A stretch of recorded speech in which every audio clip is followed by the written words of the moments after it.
Edition. All right, away we go with a Thursday edition of the show. I am Jason Page. Good to have you with us. Cash in on this Thursday, September 28th, 2023. Subscribe to the podcast. Spotify, Google Podcasts, Apple Podcasts, Apple Music, whatever. iHeartRadio. With you Monday through Friday, noon to 1 p.m. Eastern. The video stream available on X at the back page, on Twitch, Jason Page 77, YouTube and Facebook. Just look for the Cash In with Jason Page. Sam Yarnell coming up in a little bit. Kurt Helin will join us. We don't normally do two guests on the pod, but I just had to do it today. Kurt Helin, Pro Basketball Talk at NBCSports.com. will swing by, talk about the Damian Lillard deal. But we open it up with some college football today on the show, and happy to do that with our good friend Bill Bender of the Sporting News stops by the show to get into it with us a little bit on the college football. And normally I get you on Monday, and we're talking about, recapping the weekend. I want to do some of that, but I also want to look ahead a little bit. You were in South Bend, I guess, for Notre Dame and Ohio State. What a game between those two teams. And Ryan Day's team figures out a way to win it late. I just can't for the life of me figure out how, if you're Notre Dame, you have two plays with only 10 players on the field. That's mind-numbing to me. That an entire coaching that nobody caught that, to me, is just crazy. Yeah, and, that's one that Notre Dame's going to have to live with for a long time. I was in it there in South Bend, Catholic kid from Ohio. It's like that's one of those dream games for me to be able to cover. And, Jason, that stadium was ready to erupt. I mean, this would have been their biggest win in 30 years. I'm not exaggerating. I mean, that it would have been like Florida State #1 level type victory. And, to Ryan Day's credit, one, they ran the football because that game was all about short yardage plays that for good and bad. And number two, everything that happened after overshadowed the game because we're in the press conference and Ryan Day's launching into Lou Holtz. So I generally celebrate my victories by launching into an 86-year-old man, but it is what it is. And I think some of it, Lou Holtz made it personal when he said Ryan Day by name. Yeah. And the theory going around here and by some others right now is that Ryan Day vented some of that Michigan frustration out on Notre Dame, which I think is pretty accurate, honestly. I got to say, I love the quarterback, the young quarterback at Ohio State. He made some big plays in that game late. That kid's got some moxie. Yeah, and he got it done in the clutch and, makes a big third down throw, big fourth down throw to Julian Fleming, third down throw to Mecca to get it down to the one. And, I've been pointing out to people all along. So Ohio State's last three quarterbacks, all first-round guys, Stroud, Haskins, Fields. Their last three guys have won a national championship are guys named Rex Kern. He's from my hometown. That's why I know that, 1968. Craig Krenzel, who was very same memo, right? Yeah. Not pretty, not flashy, got it done. And then Cardale Jones, who stepped in for Barrett. And so, yes, that's my way of saying Kyle McCord is 100% capable of leading Ohio State in this roster and this improved defense to a national championship. I saw something weird at the end of the game, and I tweeted it out on X, whatever you do these days on X. I tweeted it out. As they were all celebrating on the sideline, there was a shot of Kyle and some guys on the sideline. And in the background, sitting on the bench, this is after the touchdown, where everybody's going nuts. Marvin Harrison III's just sitting there. And he had this sullen look on his face, like somebody just kicked his dog. And I can't for the life of me figure out if I was just reading too much into it or if in that moment when everybody was so happy, he just wasn't. That's maybe, I didn't catch that. That's a good observation. I remember his dad was not one for emotion, Marvin Harrison, and maybe that's the thing. He did make a huge catch on that drive. He did. Obviously, there was a scare with his ankle. This was a good time for Ohio State to have a bye week. Number one, again, for his injury and some other things. But two, now we got to wait all the way till Monday to hear Ryan Day's response to Lou Holtz's response to the response of the game. And this thing will have at least one more headline to it. You know how the media works. You've been in this as long as I have, and it takes a life of its own. And that was one. And then, of course, the other was in Eugene, Oregon. Because here, I'll just throw this at you real quick. Mm-hmm. Everything Dan Lanning said, I would say to my team. And I coach a lot of youth sports, and you got to find motivational tactics. I get it. I just would have done it with the cameras off. Why give Colorado that spotlight when you were going to beat them like that anyway? The thing to me, and I just keep saying this, I'm sorry. The dude is putting a bullseye on his team's back. If your job as a head coach, and I'm not going to talk about the X's and O's and all that stuff, the fact their defense is hot garbage, their offensive line stinks. All right, fine, all of that. But as a head coach, your job is to put your team in the best possible position to succeed. There is no way anybody can convince me, Bill, that putting your team in the best position to succeed includes giving bulletin board material or acting in such a way, even after the loss to Oregon, getting up in the press conference and saying, hey, you better get us now because it's not going to get any worse than this. Right. If I'm Caleb Williams in USC, I'm saying, oh, hell yeah, it's about to get a whole lot worse, and it's going to happen on your home field. Right. I totally agree. And with all these coaches doing this, and this became a big story Saturday, whether it was that or Jake Dickert overreacting to a throwaway comment by Lee Corso. That tells me a couple things. These coaches have rabbit ears. Yeah. How many times have you been in a press conference or heard a coach say, we're focused on within, we're focused on ourselves, the old John Wooden thing? 100% not, if you're listening to the media. And I do. It's one thing, again, and just with my kids in general and coaching, and I'm by no means an FBS coach, but I always tell our kids, we don't worry about what the other parents are doing, the other team. We worry about ourselves. And I think that's going by the wayside a little bit. But you know who stayed within himself last week? Nick Saban. He didn't fall into the Lane Kiffin trap. And what did they do? They went out and beat them 24-10 and made Ole Miss look very ordinary. Yeah, they certainly did. How much go back to USC and Colorado this weekend? Could it be worse than Oregon? You know what? Maybe. Because they're going to have trouble stopping USC, but on the other end, they're having trouble stopping anybody, Bill. Right. I think they're going to score a couple points, though. USC, when they played San Jose State even, they gave up a couple big plays. I think they got to protect Shedeur. There's going to be a lot made of this quarterback battle between Caleb and Shedeur, obviously. But Caleb Williams is like, and I hate using this phrase, low-key playing unbelievable football. Like 1,200 yards, 15 touchdowns, no interceptions. Congratulations. That's the first time I've said low key on the air. He is fabulous. And I think if he has a huge game here, it will reaffirm. Michael Penix is the betting favorite for the Heisman right now, but I think Caleb's going to take that back on Saturday. Yeah, I agree with you. And boy, talk about a game flying under the radar this weekend, because we're talking about all these different games, and obviously Colorado and USC is getting a lot of attention. This Utah-Oregon State game, all of a sudden, I don't know who before the season might have had this one circled on their calendar, but that's going to be a fun game this weekend.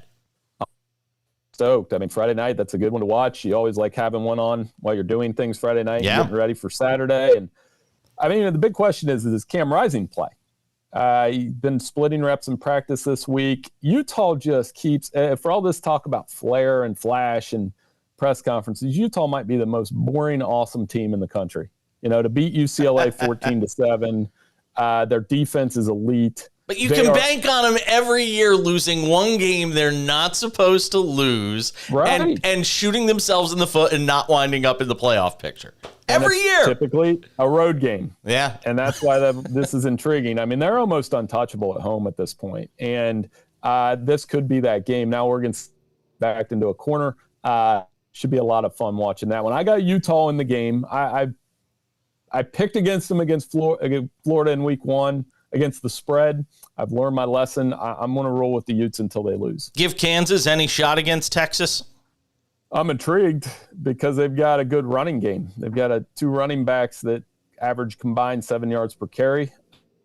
They've got Jalen Daniels. They got routed last year, obviously, and it got away from them. But I think with Daniels on the field, they could make that interesting. That's 1 of 2 in that slot. They're a 17-point dog that I think can hang around. And the other one is their good buddy Nebraska, that is at home against Michigan, who hasn't played a road game, who's kind of just not really looking bad, but like just slogging through it a little bit. And I know Michigan, their last 2 trips to Memorial Stadium haven't been pretty. So that could be a little bit closer than it looks. LSU and Ole Miss, essentially, you're talking about somebody's season ending this week. I mean, 5th game of the season, one of these teams is done after this week. Yeah, and that puts the urgency on that one. LSU's lost 3 of the last 5 there. I think the separator's Jaden Daniels, though, the quarterback play. They're able to go down there. Ole Miss, Jackson Dart has played well, but they looked ordinary last week. Alabama had 10 tackles for loss, 5 sacks in that game. Dallas Turner was amazing. So the pressure's on Lane. Again, we love when coaches jaw a little bit and then put themselves out there, but then, like I tell everybody, you got to be willing to live with the consequences. The consequences for Ole Miss could be he poked the bear 2 weeks ago, and all of a sudden they've got 2 losses and are probably out of SEC West contention. Notre Dame and Duke. I mean, coming full circle from where we started this conversation, with Notre Dame and Duke, and Duke has been this surprise, I guess, at 4-0. Ranked 17th in the country. I've asked you this before about the staying power of Duke. We saw what they did, obviously, against UConn. That's clubbing baby seals. Give me some thoughts on this matchup with Duke at home, college game day going there and all of that.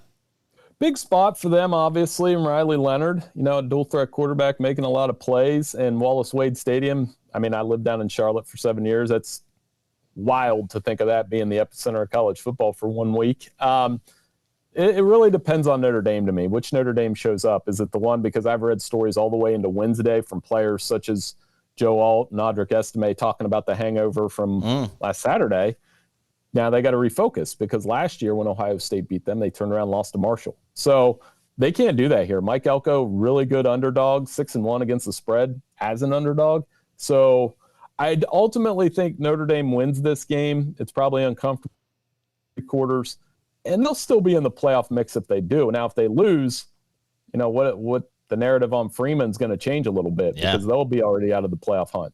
Last one before I let you go, the Mel Tucker situation. Are we talking about a prolonged battle here with him trying to get his money? Them saying they fired him for cause, and just sort of the way this plays out?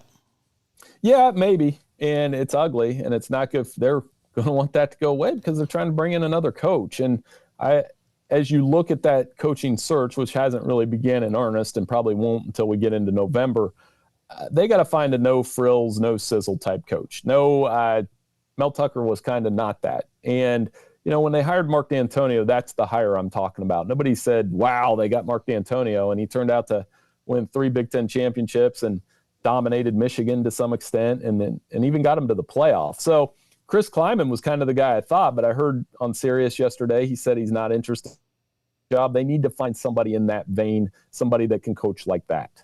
Bill Bender does a great job, college football insider over at the Sporting News. Catch his work there. Bill, always appreciate it, my friend. Have yourself a great weekend. Enjoy the college football. Hey, no problem. Thanks for having me on. Bill Bender hanging out with us on the show.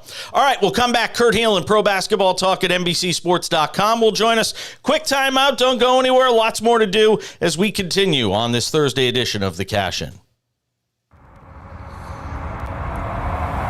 the best. Let me roll up to my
Test your audio there.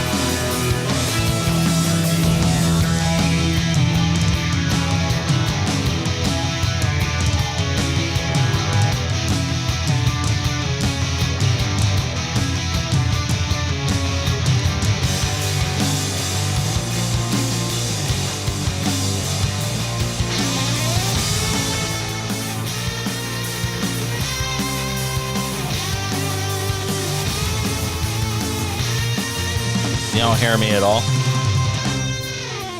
No?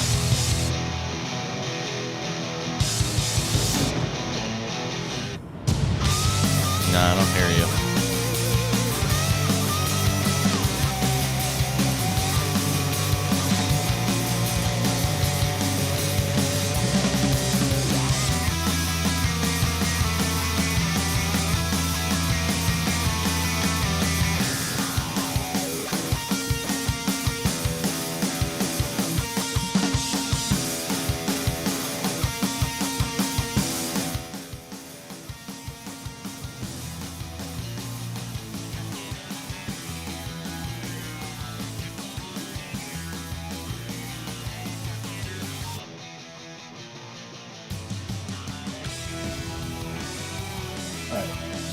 Now I hear you. There we go. All right. And, oops, there it is. I don't know what the hell just happened.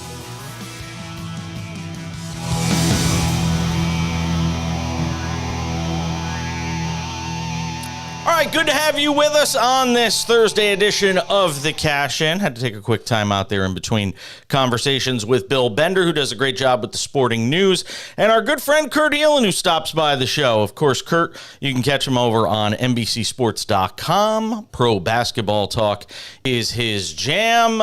There he is in full color, the great Kurt Helin. Well, I mean, look, I guess the Bucks had been kind of sort of sitting there under the surface with all the talk of Toronto and obviously Damian Lillard wanting to go to Miami, Kurt. How surprised were you at the headline when it came out yesterday? Pretty surprised. I mean, the Bucks name had been mentioned on the periphery, but I had heard nothing about them having real traction towards this. And not only had I not heard anything, but just internally, I'm like, they're not going to put like Drew Holiday in a deal, right? Like, I don't see how this comes together. And it turns out they'll put Drew Holiday in a deal. And yeah, I got to say that this one caught me off guard. This was a surprise, especially when I looked. All the talk for the week had been about Toronto and would they have to go back to Miami now and try to figure out a deal. I didn't see this one coming. It just goes to show you, though, sometimes people can keep secrets because even the great Woj, all these guys that make the NBA their living, yourself included, nobody saw this coming. And then all of a sudden, it was there. And boy, it is a blockbuster of blockbusters. To me, everybody wins in this. And there are very few deals where you feel like everybody wins, but it really does feel like everybody wins. I mean, the Suns get Nurkic, Grayson Allen, Nasir Little, Keon Johnson. The Blazers get a haul of draft picks later on in the decade. And it's so funny to watch teams now who have given up so much of their draft capital that have to essentially start giving stuff away towards the end of the decade. I mean, it's only 2023 and we're talking about draft picks in 2029, 2028, 2030. I mean, it's kind of crazy. The Bucks, I mean, then this is how all in the Bucks are. They now no longer have full control over their own draft picks for the rest of the decade. They are all in as it gets, which is frankly kind of what they had to do to keep Giannis Antetokounmpo. And he had dropped plenty of hints that he wanted out. People I'd talked to around the league saw it almost as a foregone conclusion that he didn't see how this team was going to pivot and win. This makes it hard. This team, for the next 2 seasons at least, and then 3 if Lillard can keep it up, there's a decline coming. But for 2 or 3 years, this team is top of the East contenders. What do they lose? But what do they lose defensively? I mean, Holiday is a big loss defensively. Grayson Allen was a pest on the defensive end of the floor, one of those guys. I mean, they're losing some stuff here defensively. Yeah, they're going to be able to score, but are they going to be able to D up? I think that that's an issue. But what you're banking on, and frankly, this If I were a betting man, I would seriously look at, I don't know what the odds are, but Brook Lopez is Defensive Player of the Year. He got serious consideration last year. You've got him and Giannis kind of fighting for stuff, but he's going to have to stop some stuff in the paint now that he didn't have to before. Drew Holiday was their best perimeter defender. You're counting on Middleton being better and the back line of Giannis and Brook Lopez solving your problems for a couple years. And that's probably, look, their defense takes a step back. Their biggest problem, Jason, and we saw it when they fell to Miami. Now, granted, Giannis was hurt during that, but their problem has been in the playoffs. They're not a good half-court offense when it really slows down and tightens up. And they won a championship because Chris Middleton was at his peak running the pick and roll. He hasn't been quite the same since the injury.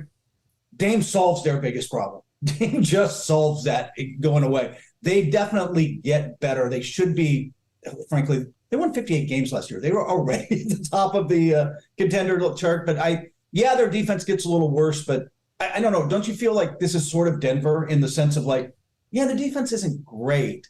Doesn't have to be. Their offense is just so good.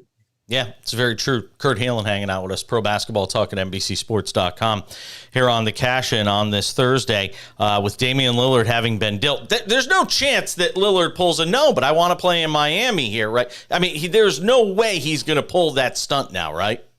No, in fact, he's already, I guess, hinted that, or said through his agent, like, no, I'm good with this. This was a guy he wanted to play with. And if you want to chase a ring, frankly, this is better than Miami, isn't it? Like, I mean, Jimmy Butler is Jimmy Butler, and I love Bam Adebayo, and obviously this team went to the finals last year.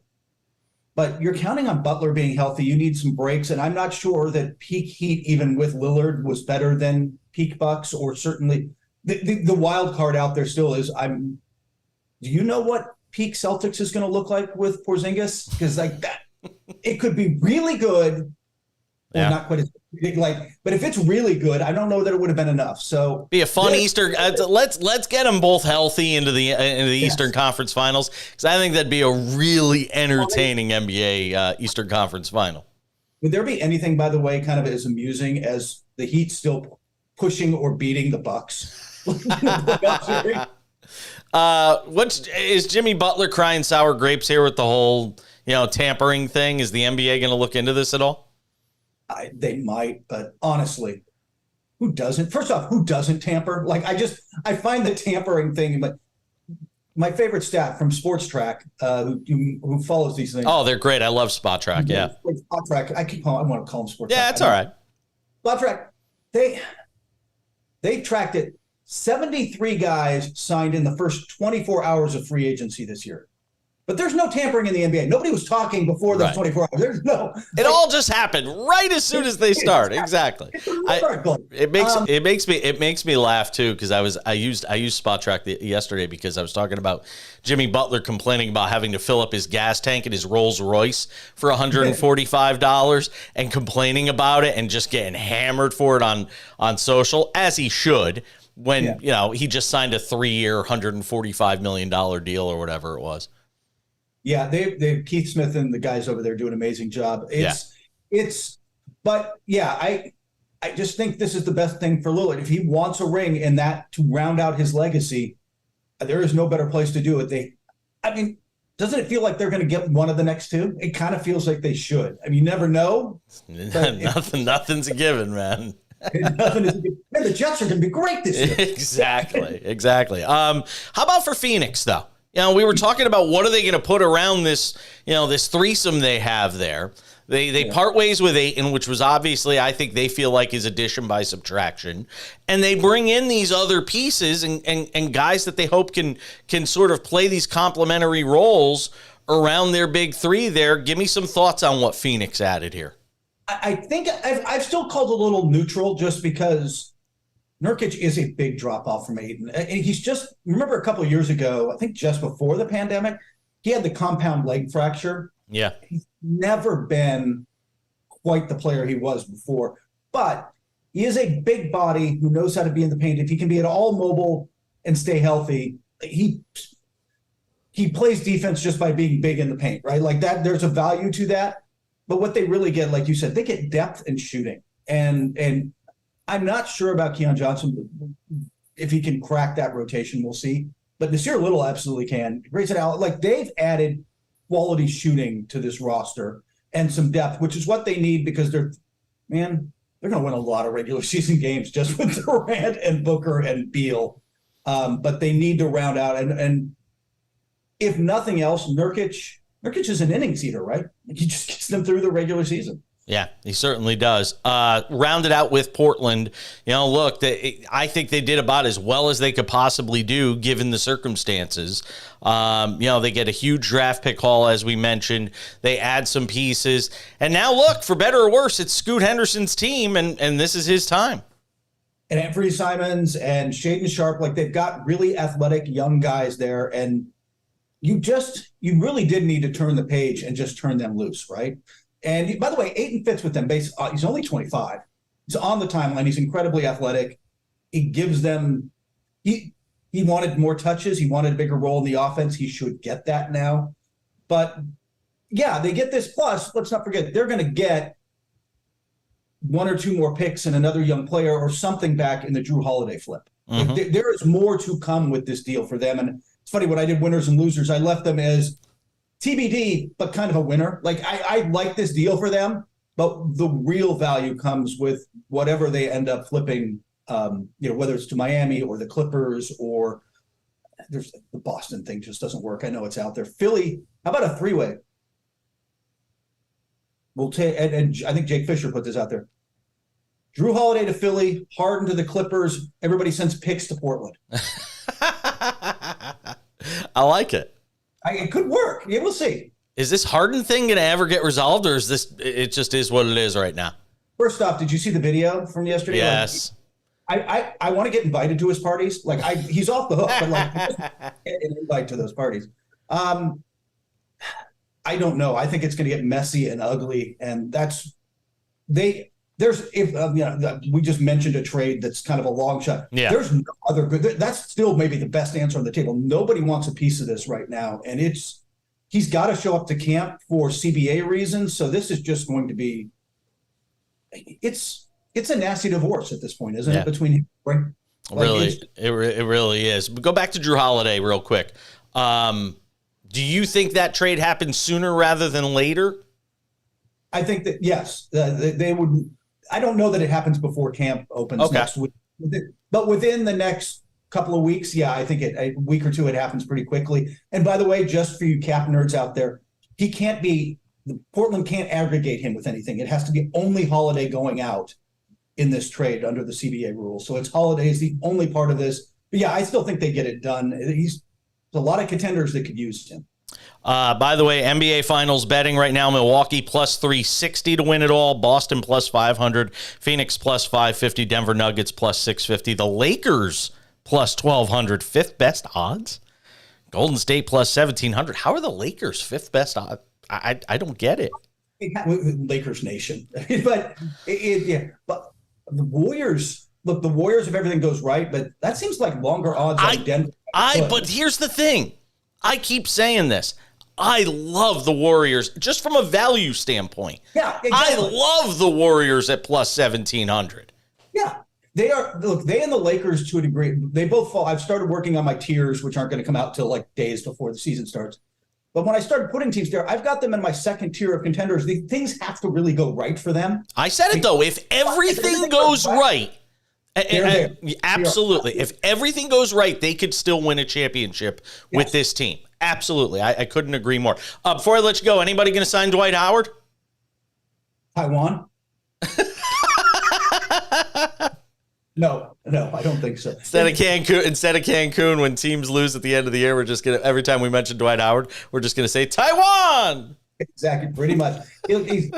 He's not a terrible player. I don't want to knock out, he's still got, but if your teams fill that last spot with younger guys and guys who aren't going to be a distraction, and Howard is neither of those things at this point. Yeah, fair enough. That is the great Kurt Helin, Pro Basketball Talk at NBCSports.com. Are you still doing the podcast in the offseason or what? It's slowed down and it's changed a little, but it will be back pretty soon, including talking with some people out of Portland because, I think they might be a story. Good stuff. Kurt, always appreciate it, my friend. Be well. Take care. Kurt Helin hanging out with us today. All right, Sam Yarnell is on the other side. Stay with us. The cashing continues on this Thursday. Good to have you with us.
Good to have you with us on this Thursday edition of the Cash In Podcast.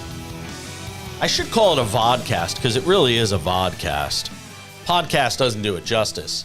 Rarity that we do two guests in one show, but I felt the need to because I wanted to get the college football in with Bill Bender and, of course, the NBA stuff with Kurt Helin on the big trade out of Portland. We were just talking about the odds on the Blazers, or odds on the Bucks rather, coming out of this deal. And if we're going to talk odds, we got to bring in our man Sam Yarnell, who hangs out with us every day here on the show, except yesterday when he was broken down on the side of the road, hoping to not get eaten by like a grizzly in Virginia somewhere.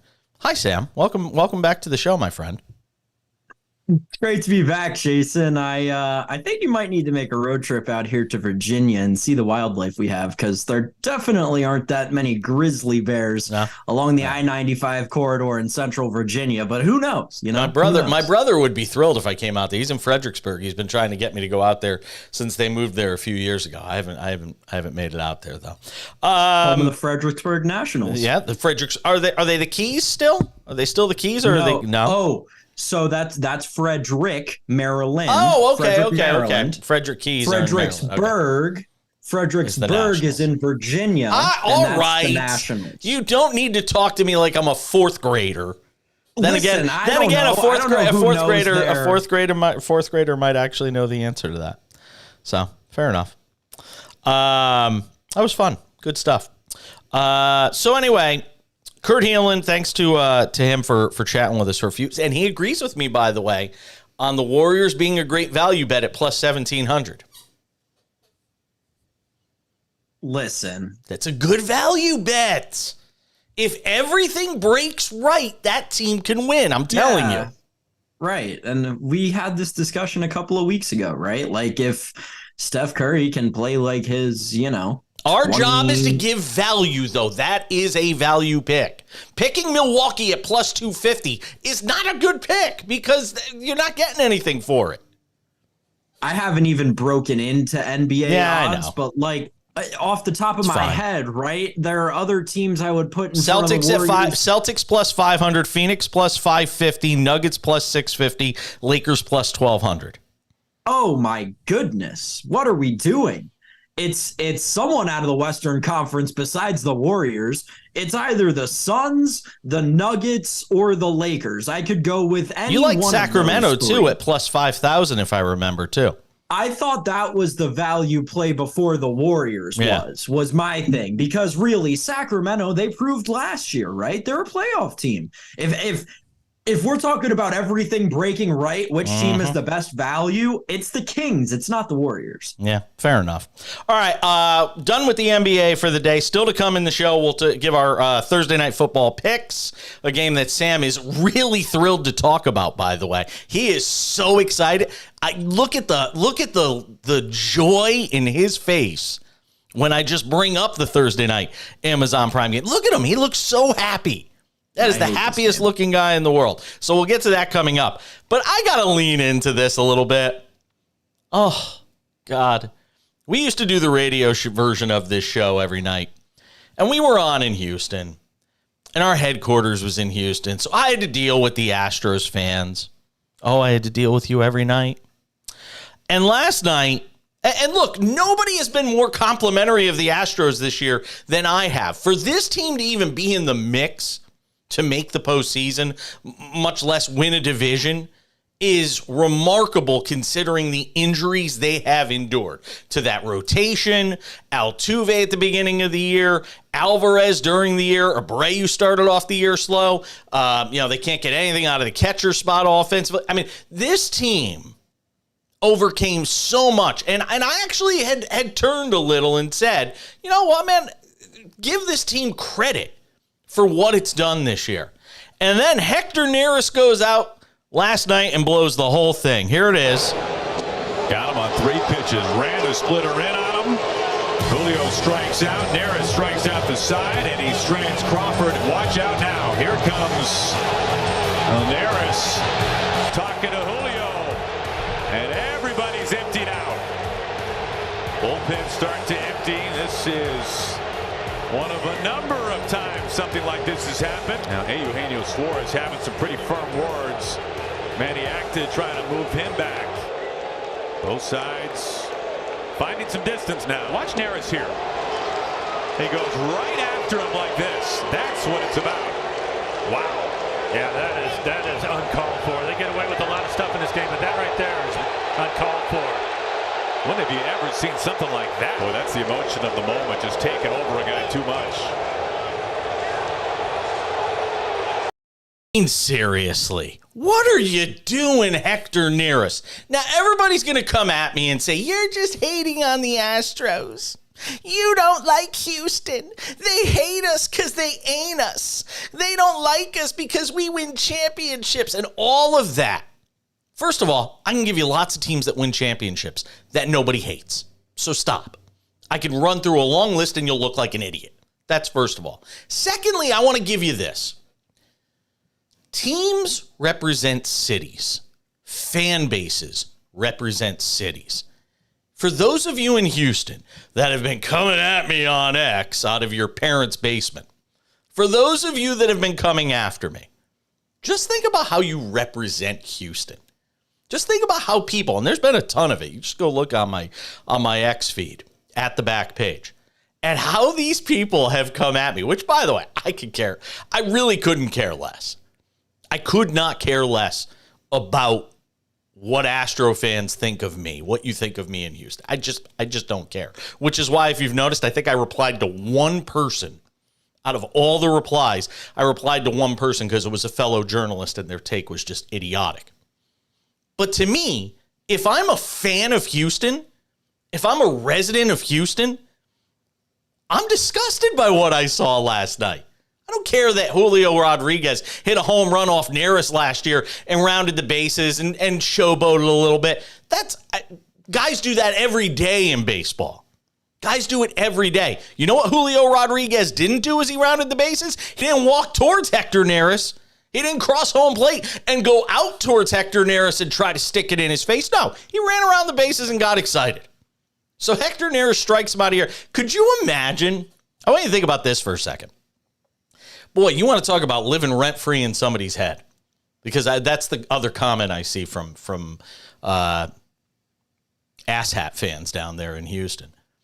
I get this response of, oh, see, we're living rent-free in your heads. You know who was living rent-free in Hector Neris' head ever since that home run? Julio Rodriguez. Because Hector Neris hung on to that for a long time. And then when he finally got his revenge, he struck out the great Julio Rodriguez. What did he do? He walks towards him. Then I'll do you one better. And then I'll let Sam jump in on this because I know he's got something to say about it. I'll do you one better. Neris walks towards him and then walks away because he don't want any of that smoke from Julio Rodriguez, who was like, is this really happening? And I think once it hit Julio was ready to throw down.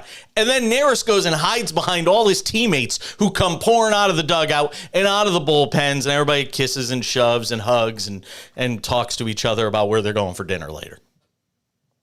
And then Neris comes out of the dugout. That's my favorite part, by the way.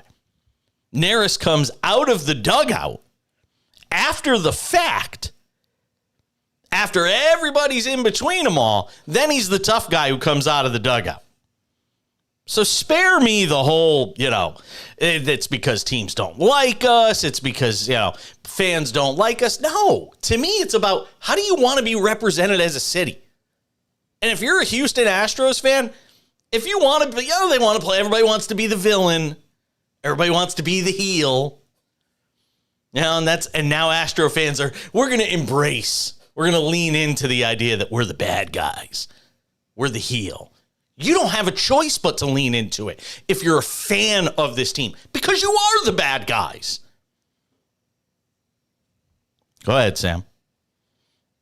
Listen, I think the prevailing thing for me as somebody who played baseball my entire life from age 5 through the end of my college experience, the biggest thing to me was, oh my God, how embarrassing is this for Hector Neris? Because this is a guy who's been in Major League Baseball since 2014, right? This is his 10th season in the big leagues. And he thinks that it's his place, by the way, not a 10th season, multiple-time All-Star, multiple-time reliever of the month. He won reliever of the month one time in his career. His career ERA is above 3 for a reliever. He's one-time World Series champion with the Astros last season. You know what his ERA was last season? It was above 3. His whip was also above 1. He's never contributed to a meaningful team. And here he is walking off the mound towards one of the budding young superstars. Forget budding. He already is a superstar. No, because he's still young. He's still young. You can't do that. Let's not put that tag on Julio too early. He's still budding. He's no Juan Soto. We'll just say that.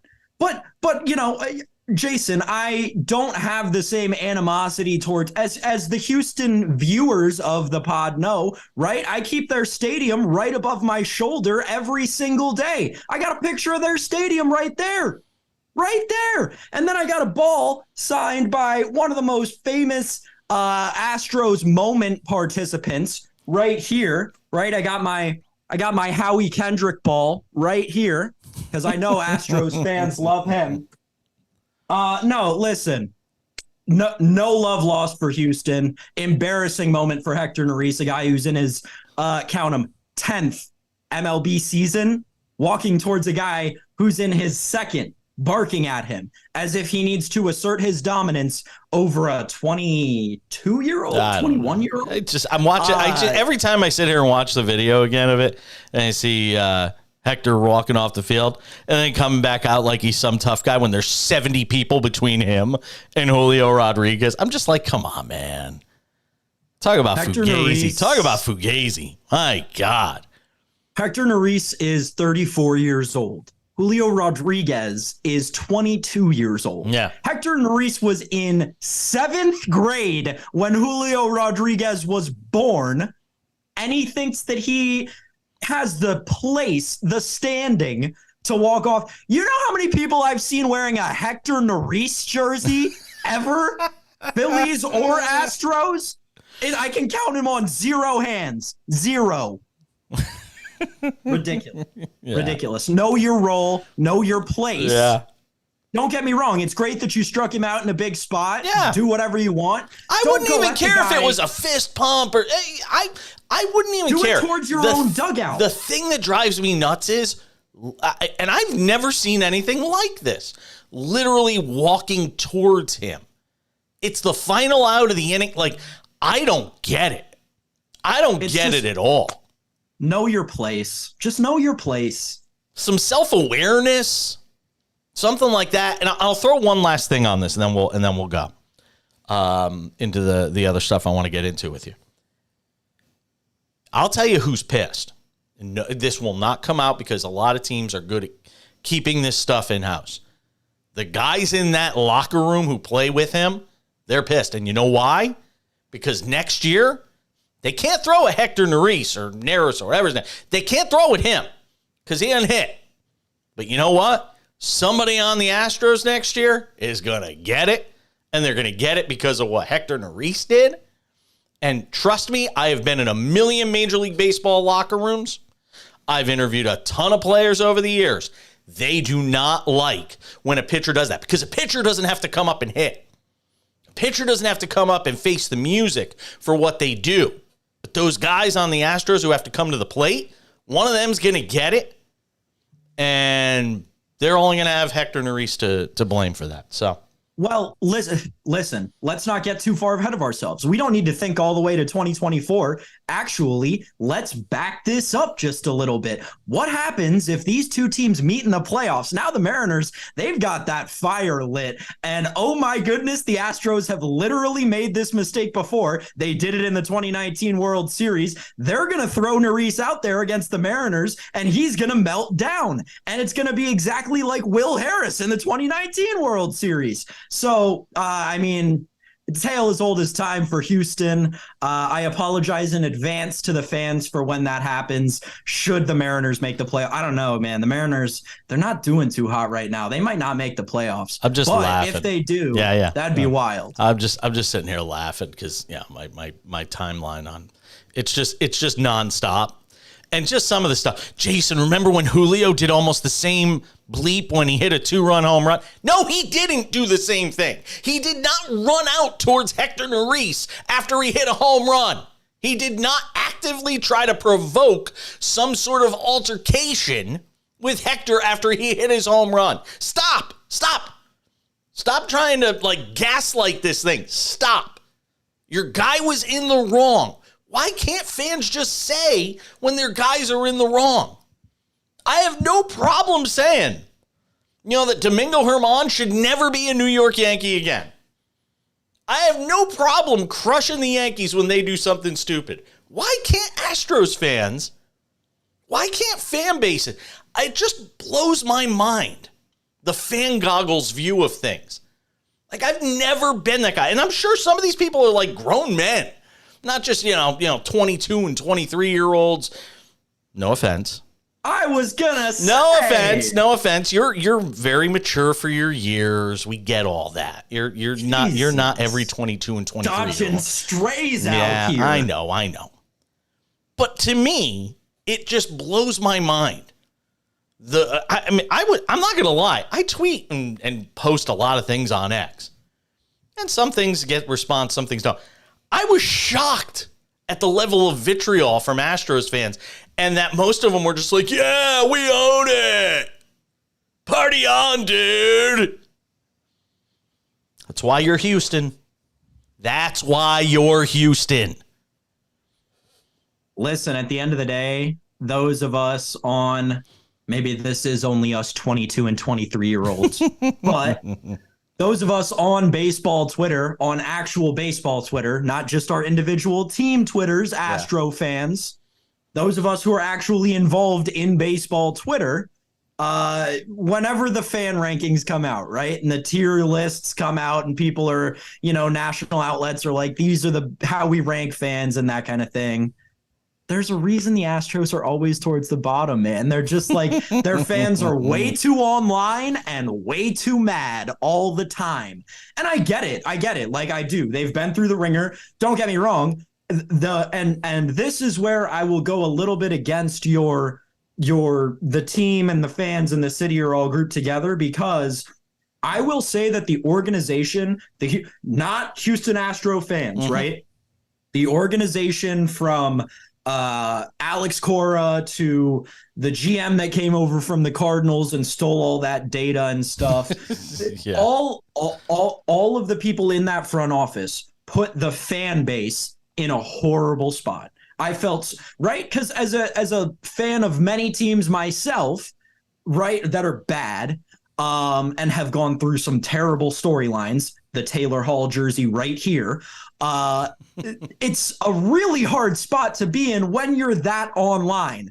And Astros fans have always been that online. So then when they had to kind of defend this thing that the Astros did, they had to, right? There was no other choice. What are you going to do? Find another team? Go to the Rangers? Ew. The organization put them in a very tough spot. Now, they've put themselves in tougher spots as time's gone on, but I don't blame Astros fans for being as mad online as they are. All right, Sam gets the last word on that. Astros fans, keep it coming, man. Knock yourselves out. You want to sit there and go down with, with Hector Neris behaving that way last night and say that's okay. I always marvel, by the way, even if you want to make the argument, I can't get off this. Even if you want to make the argument that what Julio Rodriguez did was so egregious when he hit this home run off of Neris, even if you want to go that route, what is it saying that where we are in a society it is, well, they did it, so it's okay if we did it. Could you? And so I guarantee you some of these people have children. Do you think any of them would say that to their kids? You think anyone would say, well, yeah, somebody did that. Yeah, you should go and do the same thing. Like, it's just, it's a societal thing. I know my head goes in a million different directions when I see this stuff. All right. Enough with the Astros. That's about as much oxygen as I want to give them tonight. And look, they may be in the postseason, and it'll be fun to watch. I would love, I don't think there's much of a path for them and the Mariners to get in, though. Maybe if the Mariners sweep the Rangers, they can both get in. Because, God, I would kill to see that postseason matchup. Please give me those two teams in the postseason. All right, I'm done. NFL, yeah, well, go ahead, Sam. Well, I got to get this in because it kind of just came out, and I'll bet you haven't seen it yet. But staying on the subject of baseball scumbags, do you see what Curt Schilling did this time? Oh, God. Curt Schilling, who has blocked me on X, by the way. Badge of honor. Thank you. Oh. He hasn't blocked me, but yesterday on his podcast, he revealed that he's a Nazi? Oh, no. Okay. Sorry. He revealed against Tim Wakefield and his wife's wishes that Tim Wakefield has brain cancer. Oh, no. And he didn't want the information getting out. And Curt Schilling went and said something on his podcast about it. Oh, my God. So, yeah, thoughts are with Tim Wakefield. Super fun pitcher to watch. Great human being. But, yeah, Curt Schilling, what are you doing? He just wants to be. Some people want to be the heel, like I said. Some people want to be reviled, and there'll be a certain segment of the population that still likes the heel. If you watch wrestling, you know what I'm referencing. There are some people that just love to root for the bad guy. And in this case, for Curt Schilling, that's, people on the far right politically in this country. They just think Curt Schilling's been oppressed. All right. Let me go to the NFL because we've got the Thursday night game tonight. Why are you so angry? Why are you so upset? Why are you so melancholy? It's my word of the day. When it comes to the Lions and Packers. Lions minus 2.5 in Green Bay, 134 on the money line. If you want Detroit, plus 114. If you want the Packers, 45.5 is the total on FanDuel Sportsbook, the unofficial sportsbook of the cash-in. Unofficial, why? They don't pay us. Okay, Sam, tell me why you're so angsty and unhappy about this game. I just think it's a rat line, man. You're giving me two key numbers right off the bat. Don't have to tease it anyway. It's just tough. And this game screams over to me the way that Jordan Love has played early in his, career as a Packers starter, as the Packers QB1. And the way that Lions offense has looked this year makes me want to take the over. But it's a Thursday night game, and we know the story with Thursday night games. They're always dumpster fires. They always go under. And this is a perfectly reasonable number for it to go over. I have nothing to say about this game. I don't know what to do with it. I just don't. I could see either thing happening, right? I could see Packers and under. I could see Lions and over. I could see Lions and under, Packers and over. This game could go so many ways. I'm only going to invest in props for this one. I'll give you a prop I like. Jordan Love over 227.5.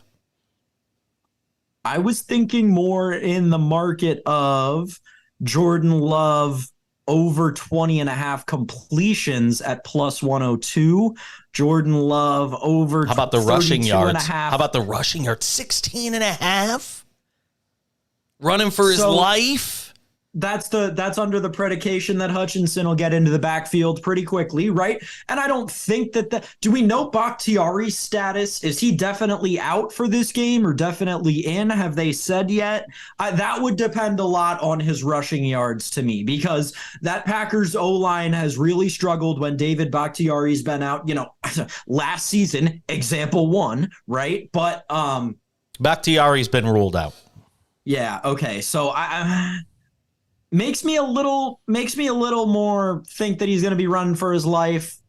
Maybe not so much on the I like the attempts. over. I like the over on his passing yards. I like the over on his rushing yards. Yeah. They get Christian Watson back tonight too, don't they? I believe so. They haven't come out with the final injury report with the game. It's too early. Yeah, I think we'll Watson's get that in a couple of hours. I think Watson's going to play. Yeah, I like the way he's gelling with that offense. I really do. Yeah, Watson expected to play according to Packers Wire. I think Green Bay's going to win. Aaron Jones is supposed to play too. I'm taking Green. I'll tell you what. I'll take Green Bay on the money line. I think they're going to win the game. I think they're going to win outright. I'll take them with the points. I'll take them with the money line. I'm like Dr. Seuss. I'll take it in a hat. I'll take it in a boat. Take it in a plane, on a train. I feel really strong about Green Bay. The more I sit here and talk through it, you're kind of getting into my actual thinking as I'm sitting here talking about it. I love Green Bay tonight. Because Detroit's going to have some bumps in the road with this thing. Everybody just thinks they were going to flip a switch this year and go from being a 500 team last year to suddenly everything was going to click this year and they're going to be good. I'm not there yet. I think Detroit's going to be good. I think they'll be a playoff team. But I've been impressed with what I've seen out of Green Bay in the early going. I'll take Green Bay plus the points. I don't like the total. I think the total's going to be. I think the total is literally a coin flip. I think it's a difficult bet, but I will go Jordan Love over 227.5. Jordan Love over 16.5. Bang! Let's go. So my pick is official. We are locked in. Come on, give me some of that. I think my pick is going to be A.J. Dillon under 40.5 rushing yards. You're so boring. How is that boring? Here's the logic, right? And this is exactly why I don't trust a side of the total in this game, or quite frankly, a side on the spread, right? Like the Detroit run defense is electric. No one runs on Detroit. Another reason, like that's the only way Jordan Love's getting over his rushing prop is if he scrambles for 17 yards. When the pocket collapses. The Detroit run defense is very fun to watch. I don't see how. And I might go under in the game. I really might. Like I'm talking myself more and more into this under. Okay. I think Jahmyr Gibbs still can't quite figure it out. I think, yeah. I'll go under. Under 40. What is it? 45.5. Yeah. I'll take the under. I could see a 21-10. Yep. Sold. Under. So you're going under and A.J. Dillon under 40.5? Yeah. Those are your two picks? Under on the game and under 40.5 on A.J. Dillon. Vote of no confidence in myself. Yeah, no, these aren't our official, like our Friday picks or anything like that. But how we feel about tonight's game. Oh, rough weekend for me last week. Well, you were too for Page versus the Prince. We both went 2-2. I know, no. That's what I mean. Otherwise, it was a great weekend for me at the look at the Bills, and I alted up the Bills up the ladder. It was a great weekend for me at the book. But for Page versus the Prince, I mean 2-2. We can't be giving the viewers 500, Jason. We got to be better than that. No, but it's a progression, and it's tough. To me, it's tough to pick early in the season because you don't know what teams are. And I'll say it again: teams don't know they suck early in the year. Teams play above their head, so it's very challenging. It's very challenging. If you're just talking, I'm just talking about picking totals and spreads. I'm not talking about the alt bets, the rushing props, things like that. I'm just talking about the casual bettor. Win, lose, spread, total. It's challenging to pick early in the year. It is, because, and I say it every year, because you don't know what you have early in the year in some of these teams. Atlanta's 2-0. Oh my God. Tampa Bay's 2-0 in the first 2 games. And then we get to week 3 and we're like, oh, okay. Now we see what you really are. The mask has come off. We see who you really are. It's like that. It's like the end of a Scooby-Doo episode and they pull the mask off. Oh my God, it's Old Man Richards. You kind of start to figure out what teams are. Now now the facade is starting to come down. We're going to start finding out who some of these teams are as we get into week 4. I just feel like as you get deeper into the season, the book catches up more and the lines get harder, but that's just me. Yeah, but everybody's getting smarter. We're all getting smarter as we go through the year. And I'll still maintain it every year. Every week, the book gets one game horribly wrong. Horribly wrong. All right. You got anything on the Ryder Cup, or do you want to hold it? What's the matter? You're looking. Did something just happen that we're gonna get a live reaction to something? Yeah, you are. I'm scrolling the FanDuel Sportsbook and I see this tab called Kelsey Specials. Top of the charts. Travis Kelce to have the most receiving yards in the game. Seeing red, Chiefs to win by 22 plus. Opening act, Travis Kelce first touchdown scorer. Running away together, Chiefs to have 150 plus total rushing yards. Really? Seemingly ranch, Travis Kelce last TD scorer. Plot twist, Zach Wilson to have 300 passing yards, which is 18-1. FanDuel, you know what? Hats off to FanDuel.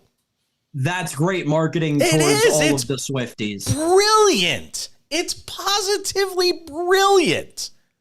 And again, I don't make a dime from FanDuel. So, yeah, other than if I play a game or something. I don't get paid by them. I think that is brilliant. It's smart. Lean into it, man. You get paid when I give out winners. By the way, hope you tailed on the Bears under 5.5 wins this season when we got it at -105 2 weeks ago. Looking great. The Bears are terrible. I'm curious to know what the number is on the Broncos now. What's the number on the Broncos? Win total. I got it here in front of me too. It is 5.5 now. More likely to get over 5.5. The Bears or the Broncos. It's got to be the Broncos. Well, what's Chicago now? Let's see. Chicago's 5.5. I would still hammer the under on that, even at -170 with the juice. I'd still hammer that. I saved you 65 cents of juice when I told you 2 weeks ago or last week. Yeah. It's you. You're the juice saver. I'm the juice saver. That's what they call me. The juicer.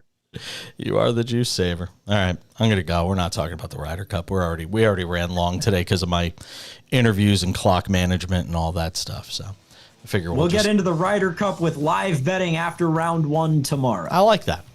Because it starts at 2 a.m. Eastern. Oh, that's 11 p.m. 11 p.m. for me. You just have to stay up late. That's nice. That's not happening because I have to get up at 6 a.m. to start preparing for this thing. That's not happening. You got to win some money so you can fix that car that broke down yesterday. I was gonna say. Did you have a thumb out? Did you thumb it? Did you thumb it? No.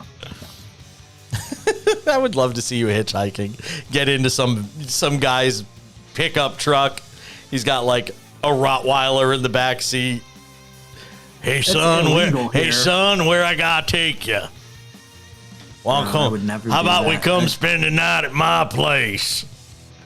I'd call an Uber. I got a bunch of mannequins in the attic. I want you to take a look.